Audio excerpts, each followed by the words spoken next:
ಒಂದಿನ ನನ್ನಾಕೆ ಊರಿಗೆ ಹೋಗಿ 1 ವಾರ ಆಗಿತ್ತು. ನಂಗೆ ಮನೇಲಿ ಏನೋ ಕಳ್ಕೊಂಡಂಗೆ ಕರಾಳ ಭಾವನೆ ಅನ್ನಿಸ್ತಾ ಇತ್ತು. ಜಮೀನು ಕೆಲಸ ಮುಗಿಸಿಕೊಂಡು ಮನೆಗೆ ಬಂದರೆ ಯಾಕೆ ಬಂದೆನು ಅನ್ನೋ ತರ ಆಗ್ತಿತ್ತು. ಅದಕ್ಕೆ ಕೆಲಸ ಮುಗಿಸಿಕೊಂಡು ಹೊಲಗದ್ದೆಗಳಲ್ಲಿ ಓಡಾಡಿಕೊಂಡು ಲೇಟಾಗಿ ಬರ್ತಿದ್ದೆ. ಮನೆಗೆ ಬಂದಾಗೆಲ್ಲ ಯಾರು ಹೊರಗೆ ದಬ್ಬಿದಂಗೆ ಆಗಿಬಿಡ್ತಿತ್ತು. ನಾನು ನನ್ನಾಕೆಯನ್ನ ತುಂಬಾನೇ ಮಿಸ್ ಮಾಡಿಕೊಳ್ತಿದ್ದೀನಿ. ಮನೇಲಿ ಇದ್ರೆ ಒಂದು ಖುಷಿ ಇರ್ತಿತ್ತು, ಮನೆ ಮಸ್ತಾಗಿ ಇರ್ತಿತ್ತು, ಮನೆ ಕೆಲಸವನ್ನ ಮಾಡಿಕೊಡ್ತಿದ್ರು ಅಂತ ಅನಿಸ್ತಾ ಇತ್ತು. ಯಾಕಂದ್ರೆ ಈ 1 ವಾರದಿಂದ ಮನೆಯೆಲ್ಲ ಕಸದ ತೊಟ್ಟಿಯಂಗೆ ಆಗಿತ್ತು. ಸ್ವಚ್ಛ ಮಾಡೋಣ ಅನ್ಕೊಂಡ್ರು ಯಾಕೋ ಬೇಜಾರು. ನನ್ನ ಬಟ್ಟೆಗಳು ಕೂಡ ಹಾಗೆ ಬಿದ್ದಿದ್ವು. ಇದನ್ನೆಲ್ಲ ನೋಡಿದ್ರೆ ಇನ್ನೂ ಬೇಜಾರು ಜಾಸ್ತಿ ಆಗ್ತಾ ಇತ್ತು. ಇದೇ ವಿಷಯನ ನಾನು ಫೋನಲ್ಲಿ ಮಾತಾಡಿದಾಗ ಯಾರನ್ನಾದರೂ ಕೆಲಸಕ್ಕೆ ಇಟ್ಕೊಳ್ಳಿ ಎಂದಾಗ, ನಾನು ನಮ್ಮ ಹಳ್ಳಿಯಲ್ಲಿ ಅಷ್ಟೇ ಬೇಗ ಒಳ್ಳೆ ಜನ ಸಿಗುವುದು ಕಷ್ಟ, ಆದರೂ ಹುಡುಕಿದ್ರೆ ನನಗೆ ತಾನೇ ಲಾಭ ಅಂತ ಅನಿಸಿತು. ಆದರೆ ಯಾರನ್ನ ಕೇಳಬೇಕು, ಎಲ್ಲಿ ಹುಡುಕಬೇಕು ಅಂತ ಗೊತ್ತಿಲ್ಲ. ಹಾಗಾಗಿ ನನ್ನ ದೋಸ್ತಿಗೆ ಗೊತ್ತಿರುವರಿಗೆಲ್ಲ ಯಾರಾದರೂ ಮನೆ ಕೆಲಸಕ್ಕೆ ಇದ್ದರೆ ಹೇಳಿ ಅಂತ ಹೇಳಿ 2-3 ದಿನ ಆದರೂ ಯಾರೂ ಸಿಕ್ಕಿರಲಿಲ್ಲ. ಅವತ್ತು ಒಂದು ದಿನ ಹೊಲಕ್ಕೆ ಹೋಗೋಕೆ ಬೇಸರ ಅನಿಸಿ ಬಿಸಿಲು ನೆತ್ತಿಗೆ ಬಂದಿದ್ರೂ ನಾನು ಇನ್ನೂ ಬಿದ್ದುಕೊಂಡಿದ್ದೆ. ಹಾಗೇ ಇದ್ದಾಗಲೇ ಬಾಗಿಲು ಬಡಿಯೋ ಶಬ್ದ ಆಯಿತು. ಎದ್ದು ಹೋಗಿ ಯಾರು ಅಂತ ನೋಡಿದ್ರೆ ನಮ್ಮ ಪಕ್ಕದ ಮನೆ ಶಾಂತಪ್ಪ ಬಂದಿದ್ದ. ಅವನ ಜೊತೆಗೆ ಇನ್ನೊಬ್ಬರು ಇದ್ರು. ನಾನು ಕಣ್ಣು ಉಜ್ಜಿಕೊಂಡು ಅವರನ್ನ ನೋಡಿದೆ.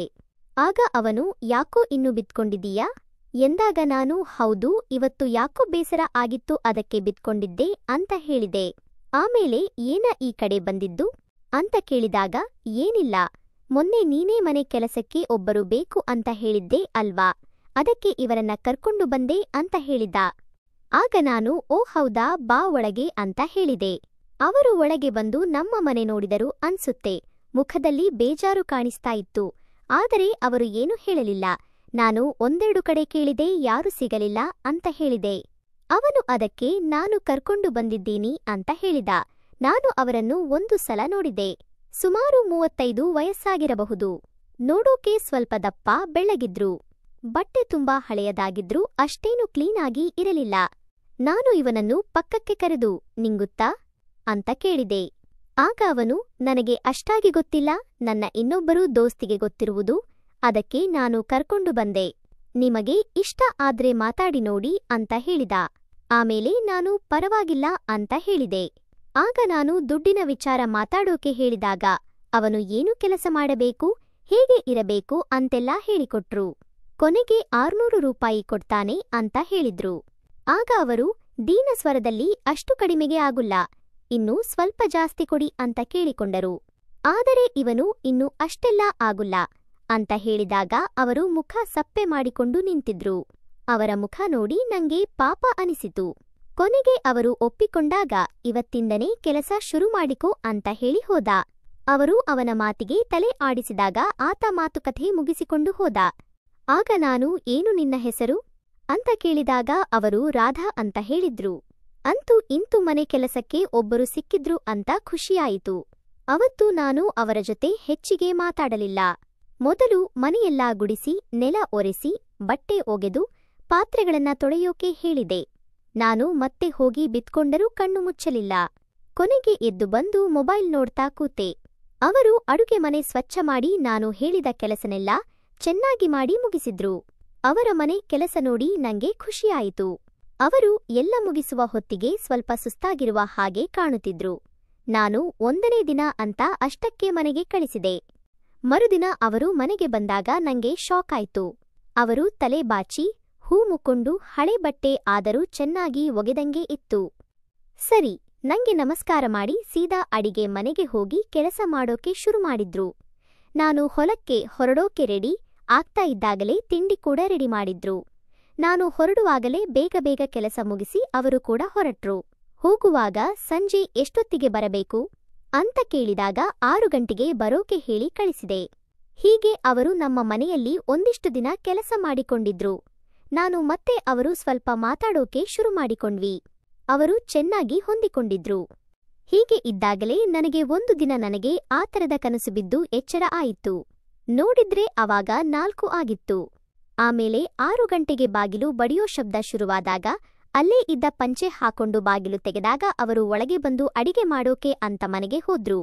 ನಾನು ಬಿತ್ಕೊಳ್ತೀನಿ ಅಂತ ಹೇಳಿ ಹೋದೆ. ಆಮೇಲೆ 1-2 ಗಂಟೆ ಬಿಟ್ಟು ಅವರು ಕಾಫಿ ತಂದು ಎಬ್ಬಿಸಿದಾಗ ನಾನು ಕಣ್ಣು ಬಿಟ್ಟು ನೋಡಿದೆ. ಅವರು ಕೈಯಲ್ಲಿ ಟೀ ಕಪ್ ಹಿಡಿದು ನಿಂತಿದ್ರು. ಮುಖದಲ್ಲಿ ಒಂಥರ ನಗು ಇತ್ತು. ನಾನು ಕಾಫಿ ತಗೊಂಡು ಕೆಳಗೆ ನೋಡಿದರೆ ಅಷ್ಟೊತ್ತಿಗೆ ಮತ್ತೊಬ್ಬ ನನಗಿಂತ ಮುಂಚೆ ಇದ್ದು ಕುಣಿತಾ ಇದ್ದ. ಅಂದರೆ ಲೈಂಗಿಕ ಉದ್ರೇಕ ಆಗಿತ್ತು. ನಾನು ಸರಿ ಮಾಡಿಕೊಳ್ಳಬೇಕಾದರೆ ಅವರು ಒಳಗೊಳಗೆ ನಗ್ತಿದ್ದಿದ್ದು ನನಗೆ ಗೊತ್ತಾಯಿತು. ಆಗ ಅವರು ನನ್ನ ಕಡೆ ನೋಡಿ, ಇವತ್ತು ಹೊಲಕ್ಕೆ ಹೋಗುಲ್ವಾ ಎಂದಾಗ ನಾನು ಇಲ್ಲ, ಯಾಕೋ ಇವತ್ತು ಕೆಲಸಕ್ಕೆ ಹೋಗೋಕೆ ಮನಸ್ಸಿಲ್ಲ ಅಂತ ಹೇಳಿದೆ. ಆಗ ಅವರು ಸರಿ, ನಂಗೂ ಕೆಲಸ ಇದೆ ಅಂತ ಹೇಳಿ ಅಡುಗೆ ಮನೆಗೆ ಹೋದ್ರು. ನಾನು ನಡೆದಿದ್ದನ್ನ ಎಲ್ಲಾ ನೆನೆಸಿಕೊಂಡು ನಗೆ ಬಂದಿತು. ಆಮೇಲೆ ನಸುಕಿನಲ್ಲಿ ಬಿಟ್ಟಾಕಿರೋ ಬಟ್ಟೆ ಎಲ್ಲಿದೆ ಅಂತ ನೋಡಿದ್ರೆ ಎಲ್ಲೂ ಕಾಣಿಸ್ತಾನೇ ಇಲ್ಲ. ಮತ್ತೆ ಎಲ್ಲೋ ಇತ್ತು ಅಂತ ತಲೆ ಕೆಡಿಸಿಕೊಂಡೆ. ಆಗ ನೆಲ ನೋಡಿದರೆ ಸ್ವಚ್ಛವಾಗಿತ್ತು. ಆಗ ನಂಗೆ ಗೊತ್ತಾಯಿತು, ಅವರು ಕಸಗೂಡಿಸಿ ನೆಲ ಸಾರಿಸಿದ್ದಾರೆ. ಹಾಗಾದ್ರೆ ಖಂಡಿತವಾಗಿ ಅವರಿಗೆ ಎಲ್ಲ ಗೊತ್ತಾಗಿರುತ್ತೆ ಅಂತ ನನ್ನ ಜ್ಞಾನೇ ಬೈಕೊಂಡೆ. ಆಮೇಲೆ ಆಗಿದ್ದನ್ನ ನೆನೆಸಿಕೊಂಡು ಅವರಿಗೆ ಹೇಗೆ ಮುಖ ತೋರಿಸುವುದು ಅಂತ ಮುಜುಗರದಿಂದ ವಿಚಾರ ಮಾಡ್ತಾ ಇದ್ರೆ ಆಮೇಲೆ ಎಷ್ಟೇ ಪ್ರಯತ್ನ ಪಟ್ಟರೂ ಕಣ್ಣು ಮುಚ್ಚಿಕೊಳ್ಳೋಕೆ ಆಗಲಿಲ್ಲ. ಕೊನೆಗೆ ಹೊರಗೆ ಬಂದಾಗ ಅವರು ಕುತೂಹಲದಿಂದ ಯಜಮಾನ ಯಾಕೆ ಅಂದ್ರು. ನಾನು ತೊದಲುತ್ತಾ ಇಲ್ಲ ಇಲ್ಲ ಅಂತ ಹೇಳಿದೆ. ಆಗ ಅವರು ಹೊಲಕ್ಕೆ ಅಂತ ಮತ್ತೆ ಕೇಳಿದಾಗ ನಾನು ಮನಸ್ಸಲ್ಲೇ ಎಲ್ಲಿ ಹೋಗುವುದು ಅಂತ ಸುಮ್ನೆ ಇದ್ದೆ. ಆಗ ಅವರು ವಿಚಿತ್ರ ನಗುವಿನೊಂದಿಗೆ ಯಜಮಾನರೇ ಯಾಕೆ ಏನಾಯ್ತು, ಸುಮ್ನಿದ್ದೀರಾ ಅಂತ ಕೇಳಿದಾಗ ನಾನು ಇಲ್ಲ, ಹೋಗುವುದಿಲ್ಲ ಅಂತ ಹೇಳಿದೆ. ಆಗ ಅವರು ಯಾಕೆ ಅಂದ್ರೆ ನಾನು ಇನ್ನೂ ಅಡುಗೆ ಮಾಡಿಲ್ಲ, ಇನ್ಮೇಲೆ ಮಾಡ್ತೀನಿ ಅಂದ್ರು. ಆಗ ನಾನು ಪರವಾಗಿಲ್ಲ, ನಿಧಾನವಾಗಿ ಮಾಡು ಅಂತ ಹೇಳಿ ಸುಮ್ನೆ ಕೂತೆ. ಆದರೆ ಹೀಗೆ ಕೂತಾಗ ನನ್ನ ತಲೆಯಲ್ಲಿ ಮಾತ್ರ ಆಗಿರೋ ಬಗ್ಗೆ ಯೋಚನೆ ಇತ್ತು. ಆದರೆ ಮತ್ತೊಂದು ಕಡೆ ಇದರಲ್ಲಿ ನಂದೇನು ತಪ್ಪು? ನಾನು 1 ತಿಂಗಳಿಂದ ಒಬ್ಬನೇ ಇದ್ದೀನಿ. ಎಷ್ಟು ಅಂತ ತಡ್ಕೋಬೇಕು? ನಾನೇನು ಬೇಕಂತ ಮಾಡಿಲ್ಲವಲ್ಲ ಅಂತ ಸಮಾಧಾನ ಪಟ್ಟಕೊಂಡೆ. ಆಮೇಲೆ ನಿಧಾನವಾಗಿ ಅಡುಗೆ ಮನೆ ಕಡೆ ನೋಡಿದ್ರೆ ಅವರು ಪಾತ್ರೆ ತೊಳಿತಾ ನಿಂತಿದ್ರು. ಇನ್ನು ಹೀಗೆ ಅವರನ್ನ ನೋಡುವಾಗಲೇ ನನ್ನ ತಲೆಯಲ್ಲಿ ಬೇರೆ ತರ ಯೋಚನೆ ಶುರುವಾಗಿದ್ದು. ಇದು ತಪ್ಪಾ ಸರಿಯಾ ಅಂತ ಯೋಚನೆ ಮಾಡಿ ಕೊನೆಗೆ ಬಾಯಿ ಒಣಗೋಕೆ ಶುರುವಾಯಿತು. ಬಾಯಾರಿಕೆಯಾಗಿ ಅಡುಗೆ ಮನೆಗೆ ಹೋದರೆ ಅಲ್ಲಿ ಅವರು ನಿಂತಿದ್ರು. ಆ ಕಡೆಗೆ ನೀರಿನ ಪಾತ್ರೆ ಇತ್ತು. ನೀರು ಕುಡಿಯೋಕೆ ಅವರನ್ನ ದಾಟ್ಕೊಂಡು ಹೋಗಬೇಕಿತ್ತು. ಆಗ ಅವರು ಏನಾದರೂ ಬೇಕಿತ್ತಾ ಎಂದಾಗ ನಾನು ನೀರು ಅಂತ ಹೇಳಿದೆ. ಆಗ ಅವರು ಸರಿ ತಗೊಳ್ಳಿ ಅಂತ ಸ್ವಲ್ಪ ಮುಂದೆ ಸರಿದ್ರು. ಆಗ ನಾನು ದಾಟುವಾಗ ಏನೋ ಒಂಥರ ರೋಮಾಂಚನ ಅನಿಸಿತು. ಹಾಗೆ ಅವರ ಕಡೆ ನೋಡಿದರೆ ಅವರ ಮುಖದಲ್ಲಿ ನಸುನಗೆ ಇತ್ತು. ನಾನು ಹೋಗಿ ನೀರು ಕುಡಿಯುವಾಗ ಯಾಕೆ ಪ್ರಯತ್ನ ಪಡಬಾರದು ಅಂತ ಯೋಚನೆ ಬಂತು. ಆಚೆ ಬರುವಾಗ ಮತ್ತೆ ಹಾಗೆ ಮಾಡಿದೆ. ಅವರು ಏನು ಮಾತಾಡಲಿಲ್ಲ. ನಾನು ಹಿಂದೆ ನೋಡದೆ ಸುಮ್ನೆ ಬಂದೆ. ನನಗೆ ಒಂದು ಕಡೆ ಭಯ, ಮತ್ತೊಂದು ಕಡೆ ಖುಷಿ ಕೂಡ ಆಗ್ತಿತ್ತು. ಆಮೇಲೆ ಸೋಫಾ ಮೇಲೆ ಕುಳಿತು ಮೊಬೈಲ್ ನೋಡ್ತಾ ಇದ್ದೆ. ಅವರು ಕೂಡ ಆಗಾಗ ನನ್ನ ನೋಡ್ತಿದ್ರು. ನನಗೆ ಒಂಥರ ಭಯ ಬೇರೆ ಶುರುವಾಗಿತ್ತು. ಆಮೇಲೆ ಸ್ವಲ್ಪ ಸಮಯ ಆದ ಮೇಲೆ ಅವರು ನೆಲ ಸಾರಿಸೋಕೆ ಬಂದು ಕಾಲು ಮೇಲೆ ಇಟ್ಕೊಳ್ಳಿ ಅಂದಾಗ ನಾನು ಸರಿ ಅಂತ ಮೇಲೆ ಮಾಡಿ ಕೂತೆ. ಅವರು ನನ್ನ ಎದುರುಗಡೆಯಿಂದ ನೆಲವನ್ನು ಸಾರಿಸುತ್ತಿದ್ರು. ಸುಮಾರು ಹೊತ್ತು ನೋಡ್ತಾನೆ ಇದ್ದೆ. ಆಗ ಇದ್ದಕ್ಕಿದ್ದ ಹಾಗೆ ಅವರು ನನ್ನ ಕಡೆ ನೋಡಿದ್ರು. ನಾನು ಸಿಕ್ಕಾಕೊಂಡೆ ಏನಾಗ್ತದೋ ಅನ್ನೋ ಭಯ ಬೇರೆ. ಆದರೆ ಅವರು ನನ್ನನ್ನು ನೋಡಿ ಮೆಲ್ಲಗೆ ನಕ್ಕು, ಯಜಮಾನರೇ, ನಿಮ್ಮ ಮನೆಯವರು ಯಾವಾಗ ಬರ್ತಾರೆ ಅಂದ್ರು. ಆಗ ನಾನು ಇನ್ನು ಯಾಕಪ್ಪ ಹೀಗೆ ಕೇಳ್ತಾ ಇದ್ದಾರೆ ಅಂತ ಭಯದಿಂದ ಇನ್ನು 7 ತಿಂಗಳು ಆಗುತ್ತೆ, ಯಾಕೆ ಎಂದಾಗ ಅವರು ನಕ್ಕರು. ಆಗ ನಾನು ಯಾಕೆ ನಗ್ತಾ ಇದ್ದೀಯಾ ಅಂದಾಗ ಮತ್ತೆ ನಕ್ಕು ಸುಮ್ಮನಿದ್ರು. ಆಗ ನಾನು ಯಾಕೆ ಅಂತ ಮತ್ತೆ ಹೇಳು ಎಂದಾಗ ಯಾಕಿಲ್ಲ ಯಜಮಾನರೇ, ನಿಮ್ಮ ಕಷ್ಟ ನೋಡೋಕೆ ಆಗ್ತಿಲ್ಲ ಅದಕ್ಕೆ ಅಂದ್ರು.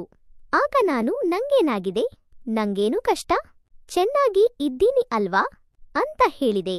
ಆಗ ಅವರು ಮನೆಯವರನ್ನ ಊರಿಗೆ ಕಳಿಸಿದ ಮೇಲೆ ಕಷ್ಟ ಹಾಗೆ ಆಗುತ್ತೆ ಅಲ್ವಾ ಅಂದ್ರು. ಆಗ ನಾನು ನಿಮ್ಮನ್ನ ಕೆಲಸಕ್ಕೆ ಅಂತ ಯಾಕೆ ಇಟ್ಕೊಂಡಿರೋದು, ಅದಕ್ಕೆ ಅಲ್ವಾ ಎಂದಾಗ ಅವರು ನನ್ನ ಕಡೆ ಆಶ್ಚರ್ಯದಿಂದ ನೋಡಿದ್ರು. ಆಗ ನಾನು ಯಾಕೆ ಹಾಗೆ ನೋಡ್ತಿದ್ದೀಯಾ ಅಂದಾಗ ಅವರು ಕರುಣೆಯ ಧ್ವನಿಯಲ್ಲಿ ಪಾಪ ಯಜಮಾನರೇ, ನಿಮಗೆ ಬಹಳ ಕಷ್ಟ ಅಂತ ಹೇಳಿ ನಕ್ಕರು.